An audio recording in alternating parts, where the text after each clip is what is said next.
अस्सलामुअलैकुम व्यूअर्स, मैं हूं समीना पाशा। उम्मीद है आप लोग खैरियत से होंगे। व्यूअर्स, कुछ अहम अपडेट्स के साथ इस व्लॉग में आपके सामने हाजिर हैं और अपडेट्स जो हैं वो मुख्तलिफ़ किस्म के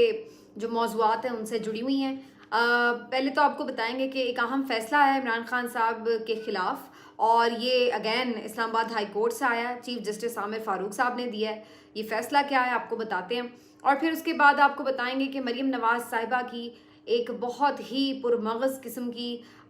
तकरीर से तलबा महरूम हो गए जो जीसी यूनिवर्सिटी के, और वो ख़िताब कैंसिल हो गया उनका। क्यों, कैसे, क्या बना, इस पे बात होगी। लास्टली आपको बताएंगे कि मोहम्मद रिजवान जो पाकिस्तान के बहुत ही ज़बरदस्त विकेट कीपर बैट्समैन हैं, उनके ख़िलाफ़ एक मुकदमा दर्ज करने की शिकायत आई है। बेसिकली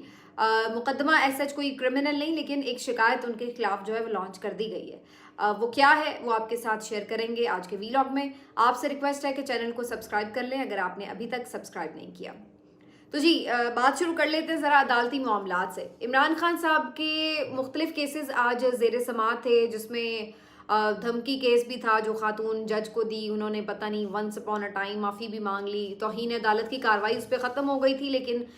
जो क्रिमिनल ऑफेंस था उसके ऊपर न जाने क्यों अभी तक चल रहा है मामला। और पिछली पेशी पे भी उनके वकील नहीं आए थे प्रोसिक्यूटर के, और इस दफ़ा भी नहीं आए। और जो इमरान खान साहब के वकील थे वो इंतज़ार कर के वापस आ गए हैं, तो ये केस अभी तक लटका हुआ है। फिर इसी तरह और भी केसेस थे जो उनके मुकदमात में ज़मानतें मनसूख हुई थी अदम पैरवी पर, उसके हवाले से भी पिटिशन्स थी, उसमें भी उनकी पेशी थी, यानी समाअत थी। फिर उसके बाद साइफ़र केस के हवाले से बड़ी अहम समाअतें हैं। एक ज़मानत के ऊपर थी और अखराज के मुकदमे के अखराज के ऊपर थी, और एक जो आज फैसला सुनाया जाना था वो बड़ा इंपॉर्टेंट था, और वो फैसला था जेल ट्रायल के खिलाफ। जब अटक जेल में ही थे इमरान खान साहब, और वहीं पर इस केस की, साइफर केस की जब समाअत शुरू हो गई थी और इसमें ये फैसला किया गया था कि समाअत जेल के अंदर ही होगी, तो इस नोटिफिकेशन को चैलेंज किया गया था इमरान खान साहब के वकला की तरफ से, और कहा गया था कि ओपन कोर्ट में इसका ट्रायल हो और जेल ट्रायल के खिलाफ ये जो आपने नोटिफिकेशन हुकूमत ने जारी किया इसको कलअदम करार दिया जाए। खैर, उसके बाद वो डयाला जेल मुंतकिल हो गए, लेकिन उसके बावजूद भी जो समाअत थी वो डयाला जेल में ही जारी रही।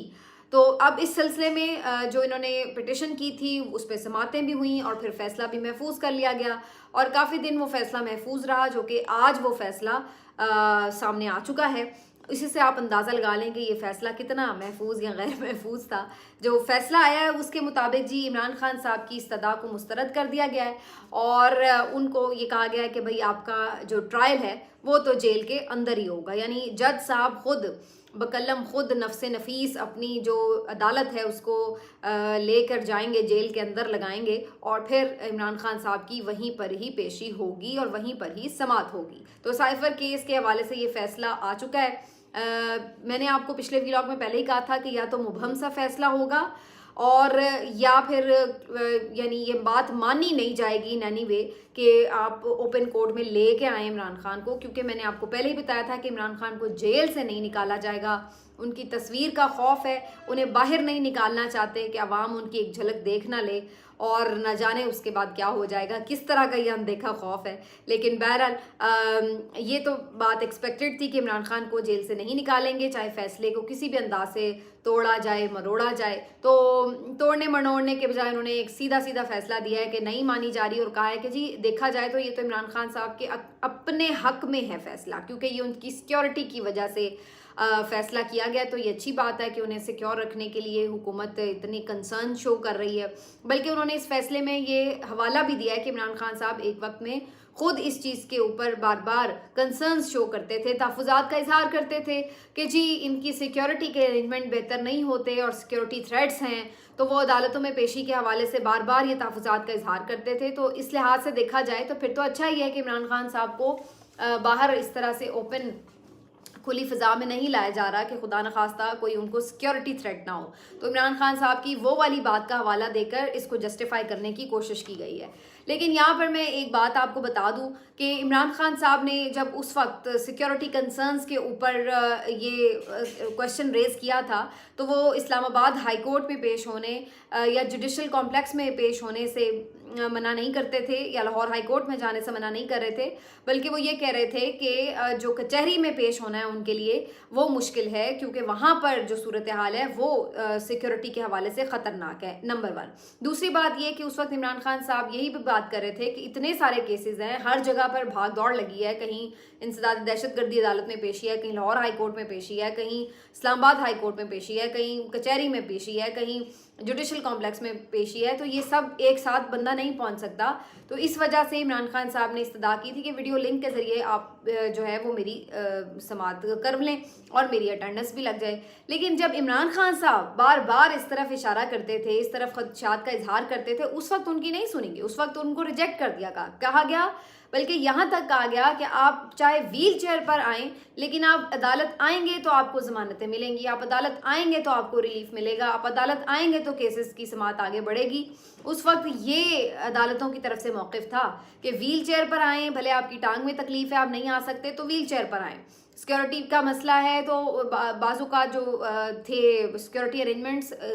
बिल्कुल भी प्रॉपर नहीं थे, फिर भी उन्हें बुलाया गया और या फिर जुडिशल कॉम्प्लेक्स में यानी मुंतकिल किया गया केसेस को, लेकिन उन्हें बुलाया जाता रहा। उस वक्त वो कह रहे थे तो नहीं मानी गई, और आज जब ये कह रहे हैं कि जी अदालत में होनी चाहिए, ओपन ट्रायल होना चाहिए, तो अब उनको वही बहाना याद दिलाया जा रहा है कि देखें आपने तो उस वक्त ये कहा था कि जी आपकी सिक्योरिटी कंसर्न है, तो हमने अब वो वाली जो इस्तदा है आपकी अब मान ली है, लिहाजा जेल में ही अदालत रहेगी। तो मतलब एक तरह से तो जज साहब को ही सज़ा दी हुई है कि वो बेचारे जेल में चले जाते हैं और जेल में जाके फ़ैसला सुनाते हैं। लेकिन बहरहाल इस फैसले पे मुझे कोई हैरानी नहीं हुई, ये एक्सपेक्टेड था, एज आई टोल्ड यू। आगे बढ़ते हैं जी। इमरान खान साहब के हवाले से जो ज़मानत की दरख्वास्त है उस पर कोई अभी फ़ैसला नहीं होगा, ये भी मैं अभी आपको बता दूं, लेकिन अभी समाज जारी है, इसका अगले व्लॉग में मैं आपको डिटेल बता दूंगी। अब आ जाते हैं जी मरियम नवाज साहिबा के विज़िट के हवाले से। जीसी यूनिवर्सिटी ने इमरान खान साहब को भी विज़िट के लिए बुलाया था और तकरीर करने का मौका दिया था। इमरान खान साहब भी वहाँ पर गए थे और वहाँ पर बड़ा वालिहाना इस्तकबाल किया गया था तलबा की तरफ से। इमरान खान साहब का बहुत दीवाना वार स्टूडेंट्स जो थे वो उनको देखने के लिए, उनकी तकरीर सुनने के लिए बेताब नज़र आए, और उस दिन एक अलग ही जोश व खरोश था तलबा में। इसका कोई मेरा ख्याल है कि अगर बंदा कहे कि किसी की दो राय है तो नहीं हो सकती। लेकिन दूसरी तरफ जब मरियम नवाज़ को इनवाइट किया गया तो क्या सूरत हाल थी। मैंने इससे पहले भी इस टॉपिक के ऊपर वीलॉग किया था, तो मैं ये बात कर रही थी कि तो ऐसे लग रहा है कि मरियम नवाज़ के साथ किसी ने कुछ शरारत की है कि अब जबकि उनके सारे जलसे भी फ्लॉप हो रहे हैं और ये लोग आवाम का हर जगह सामना करने से घबरा रहे हैं, तो ऐसे मौके पे उनको स्टूडेंट्स के सामने लाना ये तो बहुत ही ज़्यादती की बात है, क्योंकि सबको मालूम है कि यूथ जो है वो 90% इस वक्त इमरान खान के साथ है। शायद 90% से भी ज़्यादा यूथ जो है वो सिर्फ इमरान खान को पसंद करती है और ये रिवायती सियासतदानों के चेहरे तक नहीं देखना चाहती। यही वजह है कि इस बात का खदशा था कि कहीं मरियम नवाज़ साहिबा इनको फेस कर पाएंगी या नहीं और क्या होगा। तो उससे पहले ही कि मरियम नवाज़ साहिबा यहाँ पर जाती, मुख्तलिफ जो रिपोर्टर्स थे, जो सहाफ़ी हैं, वो जाकर वहाँ पर रिपोर्ट कर रहे थे और वो ये कह रहे थे कि जब उन्होंने स्टूडेंट से इस बारे में बात की तो स्टूडेंट्स बड़े खफा नज़र आए और उन्होंने कहा कि हम या तो जाएंगे ही नहीं, मरियम नवाज़ को सुनने के लिए कौन जाएगा, हम तो बिल्कुल नहीं जाएंगे और वहाँ पर तकरीब अटेंड नहीं करेंगे। बहुत सारे स्टूडेंट्स का ये ख्याल था। और इसके साथ साथ इस बात को भी एक तरफ रख लें कि चलें जी हम नहीं ट्रस्ट करते कि भाई किसी ने 2-4 लोगों ने अगर कह भी दिया हो ऐसा, तो उसके बावजूद भी जो अपने इनके ज़राए होते हैं उनके तवस्सुत से भी यही खबर मिल रही थी कि इस बात का खदशा ज़ाहिर किया जा रहा था कि स्टूडेंट्स कोई नारेबाजी करेंगे मरियम नवाज़ के ख़िलाफ़, और हो सकता है कि जो ख़वातीन जेलों में कैद हैं जिनके बारे में सीधी सीधी ख़बरें ये आती हैं कि वो मरियम नवाज़ के इंतकाम का निशाना बन रही हैं, तो उनके हक़ में भी नारे लगाए जा सकते हैं। मरियम नवाज़ साहिबा को ख़ासी नाखुशगवार सूरत हाल का सामना हो सकता है। और ये भी फिर एक ऑप्शन था कि तमाम स्टूडेंट से मोबाइल ले लिए जाएं, तमाम रिकॉर्डिंग डिवाइसेस ले ली जाएं और बहुत ही सेलेक्टेड किस्म के स्टूडेंट जो हैं उनको बुलाकर उनका खिताब सुनवा दिया जाए ताकि कोई नाखुशगवार वाक़या पेश ना आए। तो बहुत सारे जो इसके ऊपर ऑप्शंस थे वो गौर किया जा रहा था, लेकिन इसके बावजूद ये खदशात अपनी जगह बरकरार थे कि मरियम नवाज़ साहिबा को यहाँ पर काफ़ी ज़्यादा कोई अनफॉर्चुनेट सूरत हाल का सामना करना पड़ सकता है। कुछ फिर कुदरत भी मेहरबान हुई और इत्तेफाक से चंद बूंदें बारिश की भी सुबह गिर गईं, जिसके बाइस बाद में ये बताया गया कि जी इसलिए ये तकरीब और ये पूरी जो एक फंक्शन था उसको कर दिया गया है, पोस्टपोन या मौखर कर दिया गया या मनसूख कर दिया गया है, क्योंकि जी मरीम नवाज़ साहिबा अवेलेबल नहीं हैं। और अब दो खबरें इसके हवाले से, खबर तो ये कि उनकी खुद की तरफ से ये कहा गया कि जी बारिश की वजह से मैं नहीं आ सकती और इसलिए ये मनसूख किया गया। और दूसरा एक खबर जो ये गर्दिश कर रही थी कि खुद यूनिवर्सिटी इंतज़ामिया भी इस बात के ऊपर कुछ तहफ़्फ़ुज़ात का इजहार कर रही थी कि कोई नाखुशगवार वाक़या पेश आ सकता है। तो ये बहरहाल एक मेरा ख्याल है कि कोई म्यूचुअल अंडरस्टैंडिंग से जो है इस तकरीब को मनसूख कर दिया गया और मरीम नवाज़ साहिबा जो हैं वो एक बहुत ही पुरमग़ज़ और बहुत ही दानिशमंदाना किस्म के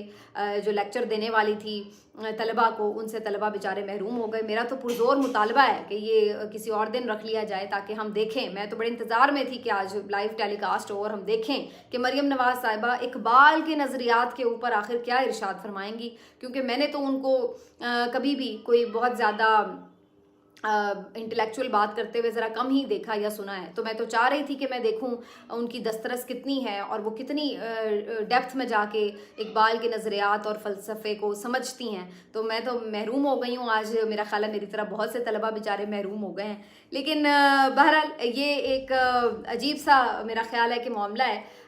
इस वजह से भी मैं ये कह रही हूँ कि जब मैंने उसका टॉपिक तकरीब का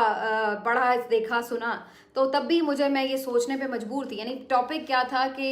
खिरद को ग़ुलामी से आज़ाद कर, खिरद को ग़ुलामी से आज़ाद कर, जवानों को पीरों का उस्ताद कर। तो कहाँ ग़ुलामी की ख़त्म करने की बात हो रही है, कहाँ नई नौजवान नस्ल को इस कदर इल्म से रूशनास कराने की और ख़ुद ही से रूशनास कराने की बात हो रही है। और वहाँ पर अगर इस मौजू के ऊपर लेक्चर देने मरीम नवाज़ साहिबा आएँ तो फिर आप क्या अंदाज़ा लगा सकते हैं। मतलब कहाँ इकबाल का फ़लसफ़ा दरवेशी और कहाँ ये फ़ैशन ज़दा एहसास कमतरी के मारे लोग, कहाँ जो इकबाल के खुद ही के नज़रियात हैं और कहाँ ये मगरिब के नौकर में अगर इन्हें कहूँ जो अभी तक इसराइल के ख़िलाफ़, अमेरिका के ख़िलाफ़ एक लफ्ज़ मज़म्मत नहीं निकाल सके अपने मुंह से। इस कदर ये उनसे मरूब हैं, इस कदर ये उनके आगे दबे हुए और इस कदर ये उनके आगे सप्रेस्ड और सरेंडर किए हुए लोग हैं। और कहाँ इकबाल के शाहीन और कहाँ ये मफाद परस्त रंग बदलते गिरगिट जो आज कुछ कहते हैं कल कुछ कहते हैं, और कहाँ इकबाल के तायरे लाहौती की परवाज़ और कहाँ ये बूट पॉलिशी टोला कि जो कभी भी अपने मफादात की खातिर कुछ भी कर गुजरने को बिल्कुल तैयार होता है। तो मेरी तो समझ से ही बात बाहर थी, इसीलिए मैं ज़्यादा सुनना चाह रही थी कि मैं सुनूं कि आखिर वो इस मौजू के ऊपर क्या कहती हैं। वैसे तो कभी इम्कान था कि वो कोई लिखी हुई तकरीर पढ़ देती और कोई इस सिलसिले में उनकी हेल्प कर देता, लेकिन बहरहाल इस बात से जी सब महरूम रह गए हैं। आगे चलते हैं और ये ज़रूर मैं इस पे बात कहूँगी कि देखिए आप कहाँ तक लोगों का सामना करने से बचेंगे। मतलब आपको लगता है कि लोग इलेक्शन में आपको वोट नहीं देंगे तो आप इलेक्शन से भाग जाते हैं, इलेक्शन मुलतवी करा देते हैं। अगर आपको लगता है कि लोग आपको जलसों में आके रिजेक्ट कर रहे हैं, आपके खिलाफ नारेबाजी हो रही है, तो आ नहीं रहे, आ रहे हैं तो उल्टा आपके खिलाफ नारेबाजियाँ हो रही हैं, तो आप जलसे मनसूख कर देते हैं। फिर आपको लगता है कि स्टूडेंट्स आपको कुछ ना कुछ ऐसा कह देंगे जो आपकी तबीयत पर नागवार गुजरेगा, तो फिर आप वो तकरीब मनसूख करा देते हैं। तो आप क्या क्या कुछ मनसूख कराएंगे। अगर आपको पाकिस्तान में अवामी सियासत करनी है तो अवाम का सामना तो करना पड़ेगा। हर जगह से आप कहाँ फ़रार इख्तियार करेंगे। तो या तो फिर आप ये फ़रार इख्तियार करना छोड़ दें, जो हकीकत है उसको एक्सेप्ट करें, और या फिर आप अपनी तर्ज़ सियासत बदलें और अवामी सियासत करें ताकि आपको इस कदर लोगों के गम व गुस्से का सामना ना करना पड़े, इसका खदशा ना हो कि लोग आपके साथ क्या सलूक करेंगे। तो मेरा ख्याल है कि ये हाई टाइम है कि आप इस चीज़ को रियलाइज़ करें, लेकिन ये करेंगे नहीं। इनकी सियासत वही होगी, डील की सियासत और तयशुदा मामलात करके चोर दरवाज़ों से इक़्तिदार में पहुंचने की सियासत, और यही हमें इस वक्त होता हुआ नज़र आ रहा है। लास्टली मैं ज़रा बात कर दूं जी एक बहुत बड़ी जमहूरियत के दावेदार मुल्क भारत की भी, जो कि इस वक्त हमें नज़र आ रहा है कि किस कदर छोटे लोगों की सोच के साथ जो है वो आगे बढ़ रहा है। एक तरफ कहा जाता है कि सेक्युलर स्टेट बनाया जा रहा है जी, तमाम मज़ाहिब को आज़ादी हो, बल्कि कोई भी मज़हब ना हो इस मुल्क का, यानी ऑफिशियल मज़हब कोई ना हो और सब अपने अपने मज़हब को जो फॉलो करना चाहे। लेकिन यहाँ पर आप इंतहा पसंदी की हद देखिए कि एक शख्स अपनी अगर مذہبی عقائد کے مطابق کوئی عبادت کر رہا ہے تو وہ چیز ان سے برداشت نہیں ہو رہی۔ میں بات کری محمد رضوان کی، جو کہ پاکستان کے وکٹ کیپر بیٹسمین ہیں۔ اس سے پہلے بھی ہم نے ان کو دیکھا ہے کہ یہ صوم صلات کے پابند ہیں اور نماز میں کوئی کوتاہی نہیں کرتے، بھلے میچ ہی کیوں نہ جاری ہو۔ تو اس دفعہ بھی ایسا ہوا کہ میچ کے دوران جب وقفہ تھا پانی کا تو انہوں نے نماز کی ادائیگی کی گراؤنڈ میں ہی کھڑے ہو کر۔ ظاہر اتنا وقت تو نہیں ہوتا کہ اب وہ پہلے بھاگے پویلین جائیں ڈریسنگ روم میں اور پھر جا کے نماز ادا کریں، تو انہوں نے وہیں پر نماز کی ادائیگی کر لی۔ اس موقع کے اوپر جو ہے ایک جو ان کے وکیل ہیں سپریم کورٹ کے، جن کا نام ونیت جندال ہے، انہوں نے ایک درخواست جو ہے وہ لانچ کی ہے ICC میں ان کے خلاف، اور کہا ہے کہ جی یہ اپنی لاکھوں ہندوؤں کے سامنے، ہزاروں ہندوؤں کے سامنے اپنی مذہب کی جو تصویر کشی کر رہے تھے، یہ ایک غلط ان کا تاثر تھا، اور یہ اس طرح سے مذہبی اپنے آپ کو شو کرنا یا اسلام کا پرچار کرنا یہ غلط ہے، اور ان کے خلاف جو ہے اس کے اگینسٹ کارروائی کی جائے اور ان کو منع بھی کیا جائے اس چیز سے۔ اور اس سے پہلے بھی محمد رضوان کے اوپر کافی تنقید ہوئی جب انہوں نے جو سری لنکا کے خلاف میچ میں ایک زبردست اننگز کھیلی، سینچری سکور کی اور پھر فتح بھی پاکستان کے نام ہوئی، اور اس میچ کے بعد انہوں نے جب مین آف دا میچ ایوارڈ لیا تو انہوں نے کہا کہ وہ اپنی اس سینچری کو اور اپنی ٹیم کی اس فتح کو غزہ کے مسلمانوں کے نام کرتے ہیں، فلسطینیوں کے نام کرتے ہیں، اس کو انہوں نے ڈیڈیکیٹ کر دیا۔ تو اس کے بعد بھی سوشل میڈیا پر بڑا طوفان اٹھا ہوا تھا کہ جی یہ تو اگین یہ پتہ نہیں کوئی بڑے مسلم ایکسٹریمسٹ ہیں، اور کھیل میں یہ کیوں مذہب کو لے کر آ رہے ہیں، اور اس چیز کے اوپر کافی پروپیگنڈا کیا گیا سوشل میڈیا پر ان کے خلاف۔ لیکن دوسری طرف جب یہ معاملہ ہوا کہ انہوں نے نماز ادا کی تو اور انہیں بہانہ مل گیا۔ بائی دا وے یہ وہی وکیل صاحب ہیں جنہوں نے زینب عباس کی جو ٹویٹس ہیں ان کے خلاف بھی جو ہے وہ شکایت لانچ کی تھی، تو یہ میرا خیال ہے اسی کام میں لگے ہوئے ہیں۔ یہ خود ایک بیسکلی ہندو انتہا پسند ہیں، اور یہ دوسروں کو اس بات کی طرف اشارہ کرتے ہیں کہ جی یہ انتہا پسند ہیں، لہٰذا اس وجہ سے اگر آپ انتہا پسند نہیں ہیں تو کسی کے نماز ادا کرنے سے یا کسی کا کوئی ٹویٹ کر دینے سے آپ کو کیا تکلیف ہو رہی ہے؟ آپ کو تکلیف اس لیے ہو رہی ہے کہ آپ خود انتہا پسند ہیں، اس وجہ سے آپ دوسرے کی مذہب کو برداشت نہیں کرتے، دوسرے کی خیالات کو برداشت نہیں کرتے، کیونکہ آپ انتہا پسند ہیں۔ اور یہ میرا خیال ہے کہ انڈیا کو بھی سوچنا چاہیے اس کے اوپر کہ اس ٹائپ کے جو ان کے انتہا پسند نظریات رکھنے والے لوگ ہیں یہ ان کے ملک کی بدنامی کا باعث بنتے ہیں۔ اور پہلے ہی بہت زیادہ شکایات ہیں انڈیا سے کہ جس طرح انہوں نے پاکستانیوں کو ویزے نہیں دیے، جس طرح سے ایشیا کپ پاکستان میں کھیلنے سے انکار کیا، انڈیا کی ٹیم کو پاکستان بھیجنے سے وہ انکار کرتے ہیں، ہمیشہ کھیل میں سیاست کو لے آتے ہیں۔ اب ایسا لگ رہا ہے کہ یہ کھیل میں مذہب کو بھی لے کر آ رہے ہیں، تو ان کو بھی میرا خیال ہے کہ تھوڑا سا اس کے اوپر توجہ کرنی چاہیے کہ اپنا امیج جو ہے مزید خراب کرنے سے بچائیں، اور اس قسم کے جو انتہا پسند لوگ ہیں ان کو ذرا شٹ اپ کال دیں۔ اور اگر یہ خود ان کے پیچھے ہیں تو پھر تو ہم ایک الگ ہی بحث میں میرا خیال ہے پڑ جائیں گے کہ اگر ان کو اس طرح کی کوئی شے حاصل ہے۔ لیکن انفارچونیٹ بات ہے کہ کچھ مہمان آپ کے وہاں پر گئے ہوئے ہیں اور آپ ان کے خلاف شکایتیں کرتے پھر رہے ہیں، مقدمے درج کرواتے پھر رہے ہیں، یا ان کو تھریٹس آتے پھر رہے ہیں، تو میرا خیال ہے یہ بڑی ہی شرمناک بات ہے کسی بھی میزبان ملک کے لیے، اور یہ تمام تر سفارتی آداب کے بھی خلاف ہے، مہمان نوازی کے تقاضوں کے بھی خلاف ہے، انسانیت کے بھی خلاف ہے کہ اگر آپ کوئی مہمان آپ کے پاس آیا ہوا ہے اور آپ اس کو اس طرح سے ٹریٹ کریں۔ ملتے ہیں آپ سے اگلے ویلاگ میں، اپنا خیال رکھیے، اللہ حافظ۔